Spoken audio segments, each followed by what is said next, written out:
You're listening to The Green Room from Hertford Studios. Production, creativity, conversation, and a girl who loves spreadsheets. Hello and welcome to our very first. What? Well, welcome to. Yeah, just do a gap. Stop laughing. Can't stop laughing. Welcome to. Well, why am I not saying welcome? Well, you are, but you're laughing. Why can't I laugh? You can laugh if you want. Right, you're putting more pressure on me now. Okay, fine. Hertford Studios' first podcast. This is going to go well. Let's start with why we've decided to do a podcast. Not only did we need to practice how to use the equipment, but we wanted to start sharing our story about why we started the studio and how this can be here for everybody. So let me start with today. Like, who am I? I'm Charmaine. I'm part founder, owner of Hertford Studios. And the boss. And the boss. Before I started here, I worked in construction, specifically asbestos removal industry. So it was really process driven. I worked with 350 people, loved it, was there for 20 years. Over the years, Rob's business was getting busier and busier. I was helping in the evenings, and therefore I ended up taking my role part-time and helping him on a part-time basis in the office. It grew, and then unfortunately, or fortunately I can say, is I got made redundant. The company sold to a much bigger corporation. I got made redundant, and kind of trying to cut a long story short, we was in the process of looking for a bigger studio, and the week that we found this place, which was way too big for us to start off with, I got made redundant. So it kind of developed into an opportunity where we could then say, well, other photographers and other creatives and content creatives must be looking for the same kind of thing, because going into London is just extortionate. There's no parking. It's a nightmare with all of your equipment. Then you've got the brands as well that have to bring all of their stuff, and the costs just go crazy. Whereas this place, when you come here and you see the drive is beautiful, the views are lovely, it's secluded, it's out of the way, and then you walk in and you've got this amazing building with loads of different versatile sets. So yeah, and that's kind of my story, really, isn't it? I think that's it for both of us. I mean, you've left me nothing to say, really. Well, you can talk about, how did you get into photography? Well, I suppose so. But so I suppose I should take over now. You take over. Yeah, okay, fine. So obviously I'm Rob, and I'm the photographer and videographer. I'm looking at you. I'm not looking So I've been in business now for probably over 15 years, doing all sorts of commercial photography, videography for various clients, from small independents right the way through to large multinational companies and brands.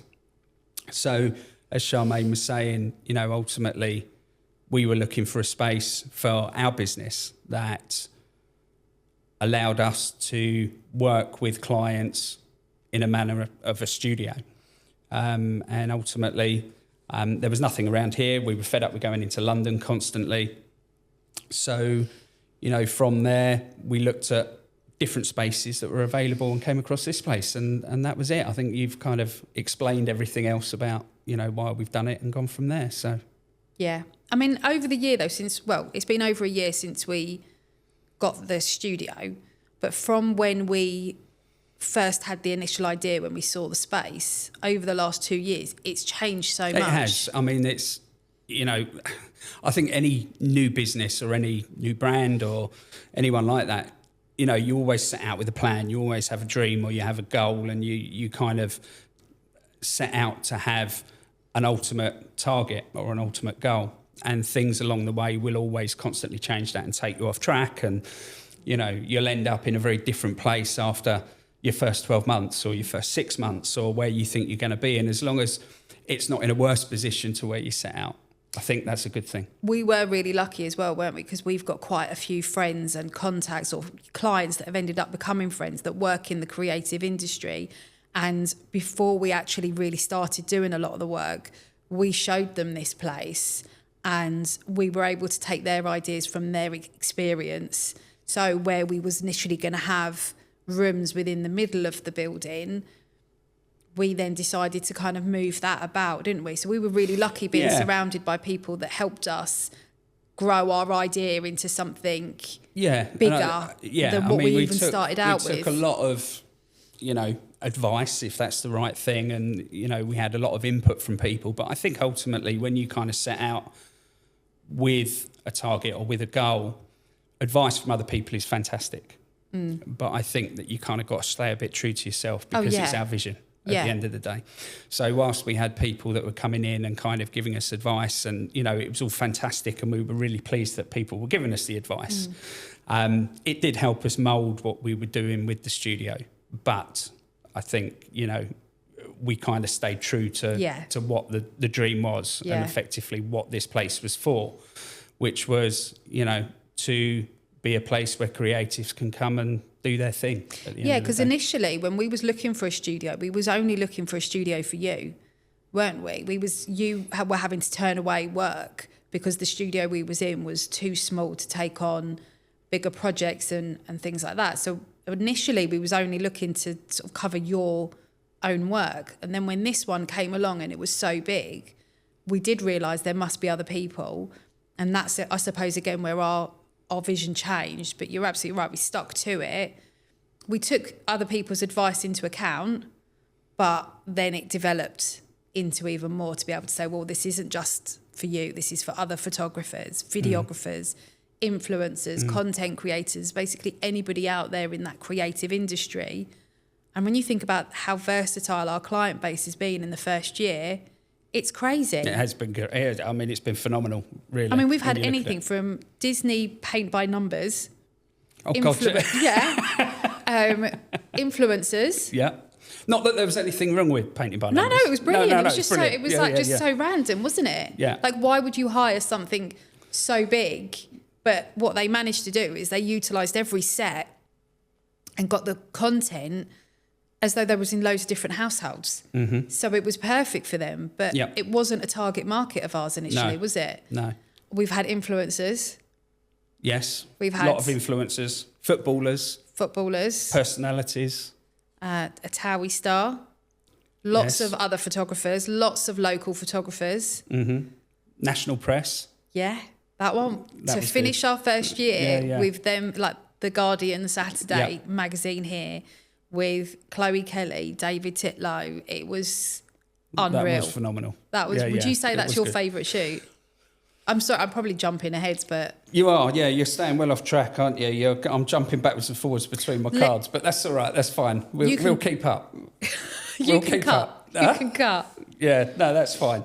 Yeah, give me more work, thanks. Yes, fine. No, David Titlow. Yes, phenomenal shoot. And to see sort of someone of that stature come in here and use the space when you've had that vision of... this is what we're opening this space for was pretty epic. I'm not going to lie. When people come in here and I see them utilising all of the space, like Rascal Clothing, Apatra, like so many people, and they'll be taking shots in the White Infinity Cove of their like e-com shots, and then utilising all the different backgrounds for their like socials or for more lifestyle things. I can't tell you, like, my heart wants to burst. It's like, that's exactly what we made it. Yeah. That's what we made it for. Would you do anything different? Would I do anything different? No, I don't think I would, to be honest. I don't think I would. Going into business with you was a bit of a leap of faith, but I've always said big monitors has always been the saviour for that. So, we can hide behind our monitors and just make sure you're booked every now and again. Just make sure you're booked up all the time. Yeah, and that's the other thing. I'm not here a lot of the time, so, yeah. That is true. Well, I suppose, what is it like working together? I think it's fine. I don't know, a lot of people say to me about work. I've worked with family before, which was challenging. But I think because our roles are so very different, there's no crossover really, and there's no conflict. you know, you're very good and you do what you do. I do what I do. I'd like to think I'm very good at what I do, but, you know, I do what I do. There is obviously, we meet in the middle very well and we bounce off each other, but, you know, I think working together has been absolutely fine. So I think at the beginning I found it quite challenging because I'm such a process-driven person. Like I love a spreadsheet. I love seeing where we've been, where we're at. I know you love a spreadsheet. Where we're going. Yeah. I love to know where... I like things kind of sort of set out where I can see them. I like to know what's coming. I like to know sort of, okay, so I love to-do lists. Like I love being able to go through and go, right, this is where we're at with each project. And this is where we're at when I'm looking at like the monthly forecasts and things like that. Whereas you're such a creative driven person, I could say, right, here's a list of the projects that you've got to work on. You make my very exciting industry very boring. You're really good at that. Yeah. It's not boring. It's process. I think this is what drives me mad, though. I don't know how you do it. I'll give you a list and I'll be like the top one is the most urgent one to do. Like we try to get people's projects back to them within a certain amount of time. So I'm like, right, so that's the one that you start with. And then I'll ask you, right, so where you're at with that one. And you've picked off, say you've got 7 things to do. You've done number 3. Yeah. And then you've done number 6. Yeah. But they get and done. Then number 2. And then it's not until I go, they're chasing. Like very rarely does anybody chase, but I'd be like... Yeah, good cover there. Well done. No, but they don't, to be fair. Like... I'm like, how do you not start at the top? I struggle to move on to number 2 if I haven't done number 1. Yeah. But see, this is what I mean. We are very, very different. Very different. Very different. In the way that we work. But we bounce off of each other. And I think it's understanding each other's strengths and weaknesses that then help us. But then I suppose we do that in every aspect of our life. It's not just at work. We're like that with how we raise our children, how we're at home, managing the household. We communicate at absolutely every level. And as soon as one of us is off sync, then we can sit down and openly talk about where we're at. You're making us sound like the Stepford Wives, you know that. No, oh my God, far from it. It's making us sound like actually communication is key. Like as long as we're talking to each other, we're fine. Yeah. I have stormed out a few times though. You have. A few. Yes. I'm quite a passionate person. Yes.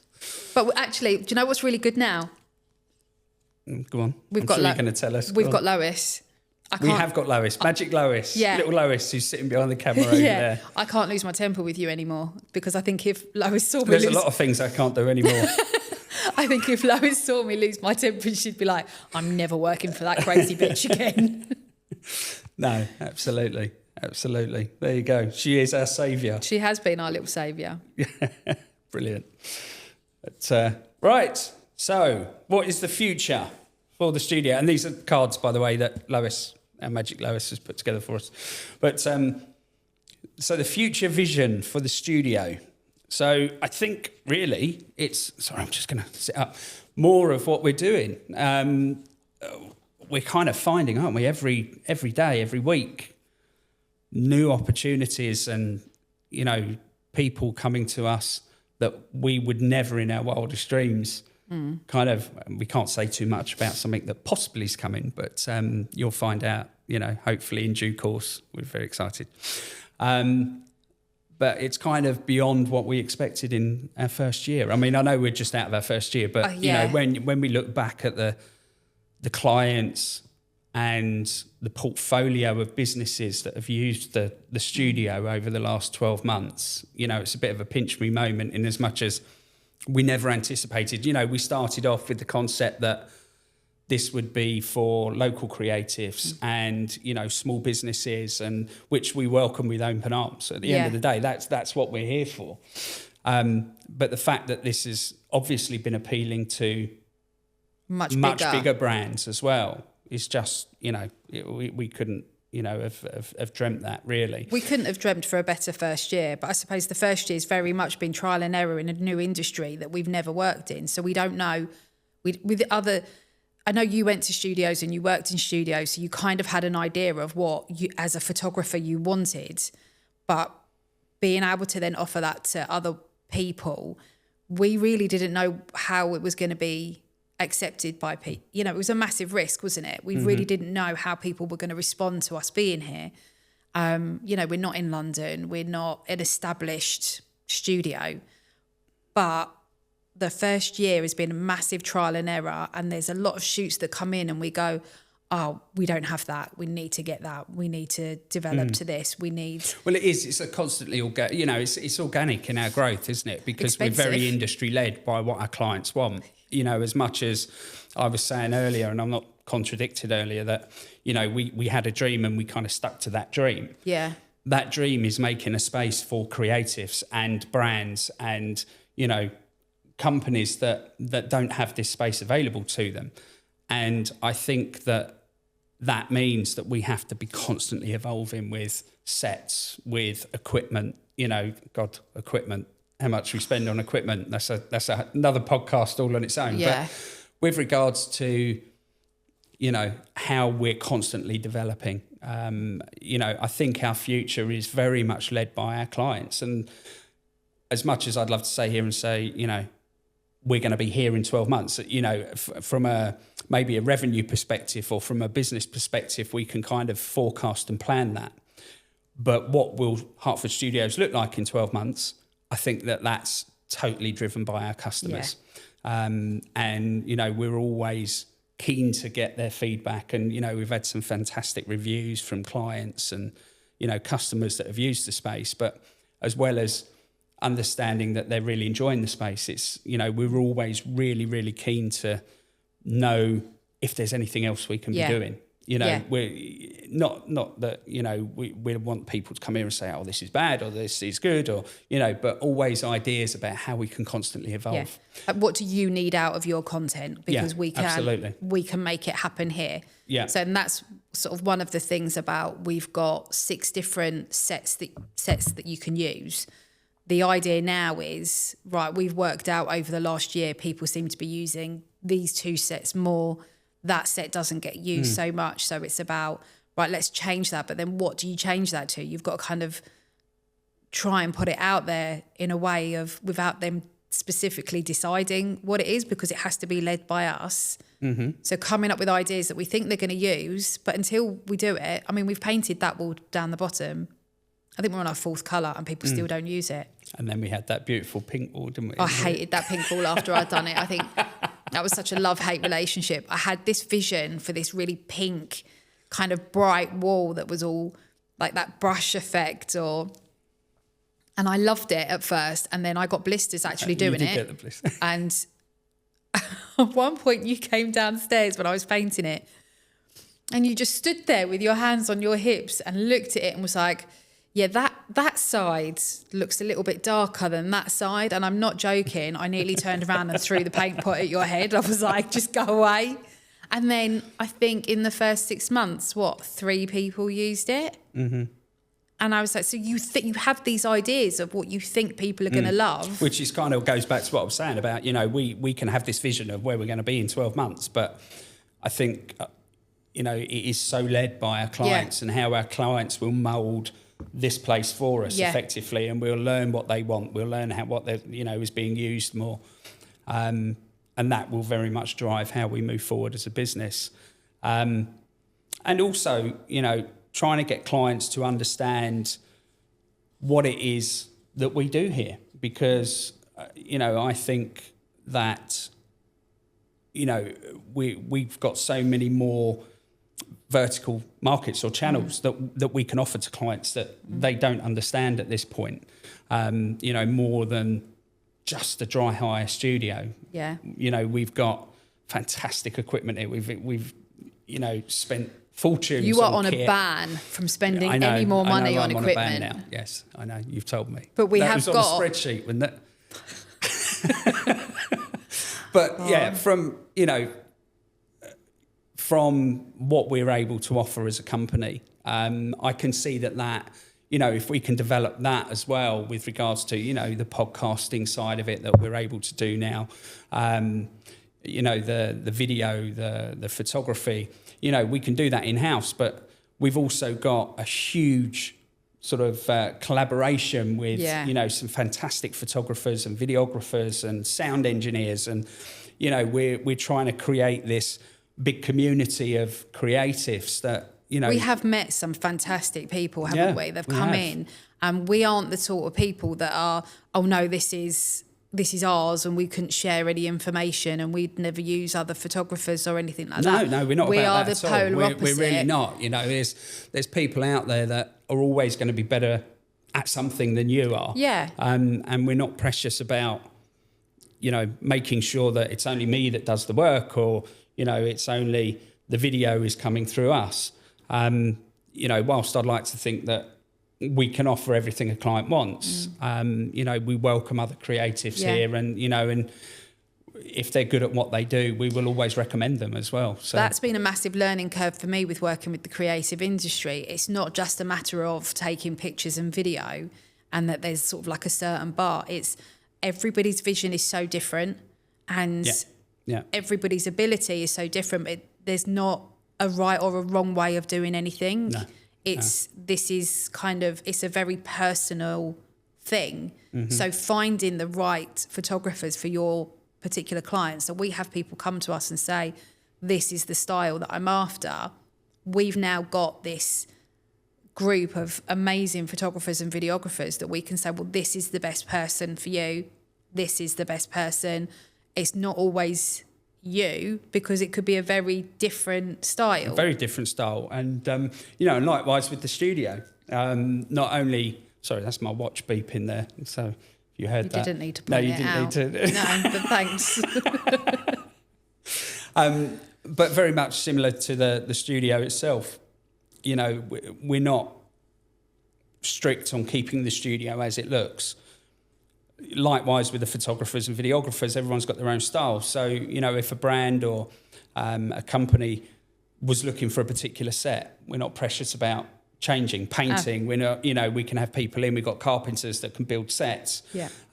So, there's so much more than we can offer a client, almost a full production setup, sourcing models, sourcing hair and makeup, stylists. Yeah.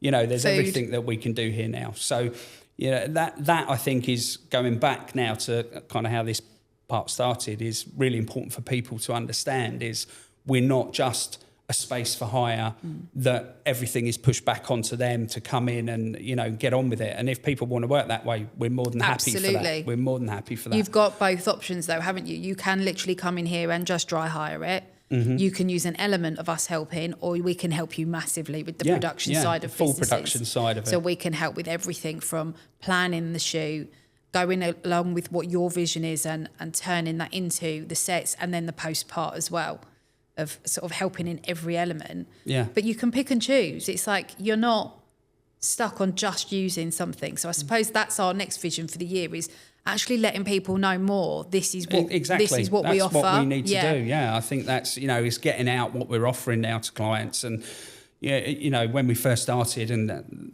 sort of going back, it was a place to hire.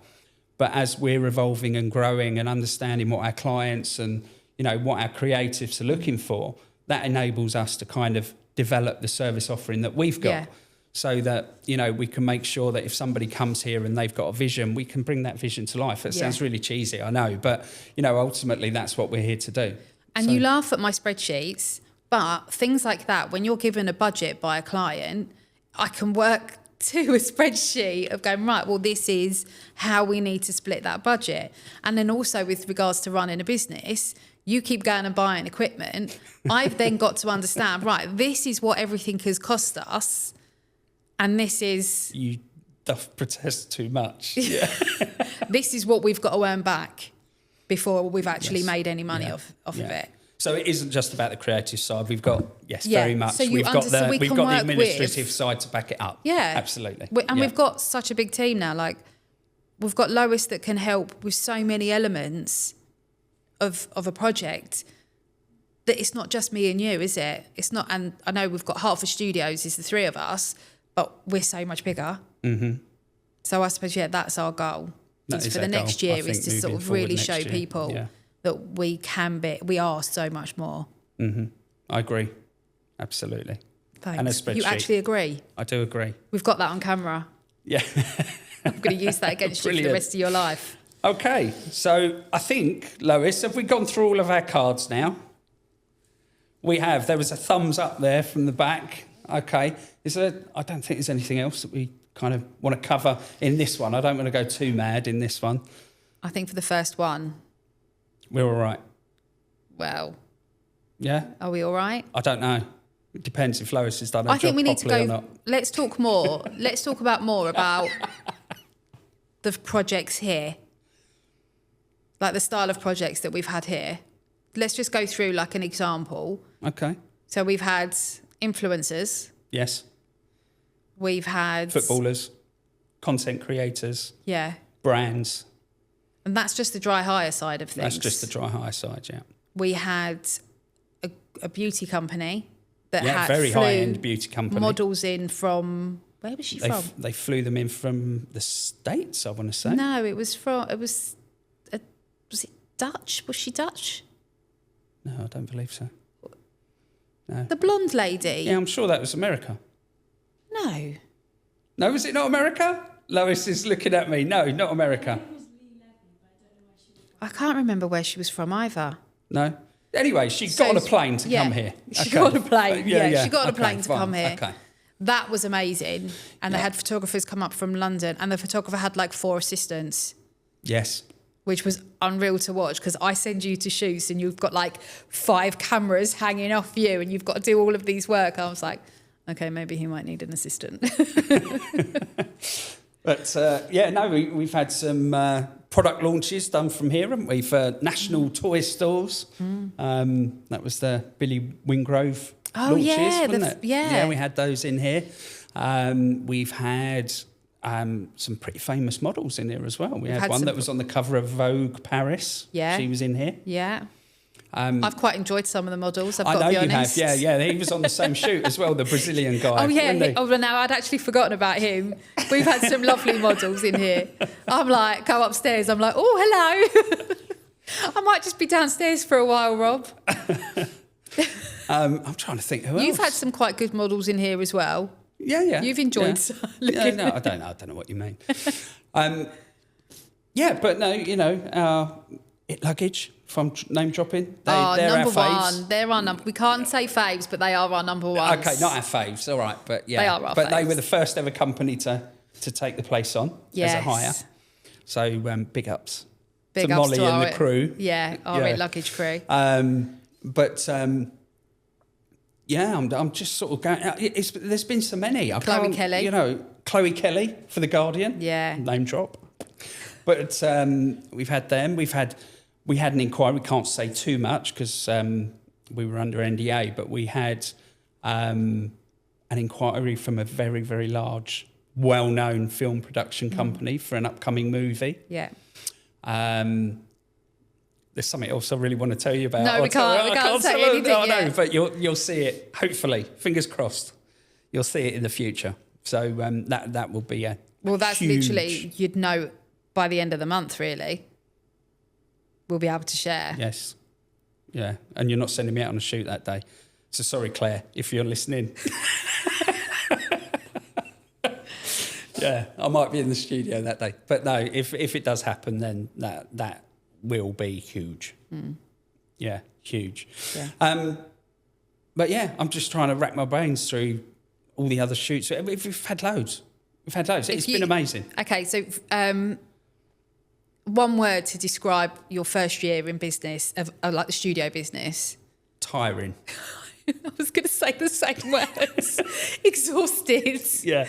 I have never been so great. I mean, you are now just the best painter, I think, in Hertford. I reckon, you can paint a 1,500 square foot space in about 10 minutes now. I honestly hate painting with such a passion now. You're so good at it. Well, you're not allowed to paint because you're rubbish at it.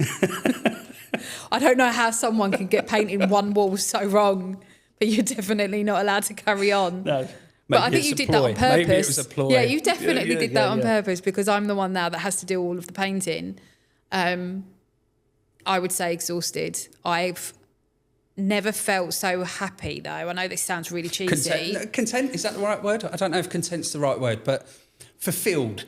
Is that the right word? Loved my job. Absolutely loved my job. I loved who I worked for, and I loved who I worked with. And I genuinely really enjoyed my time there. It wasn't until I started this, and I don't know if it's because I'm in a completely different industry or if it's because it's mine, that it means so much more.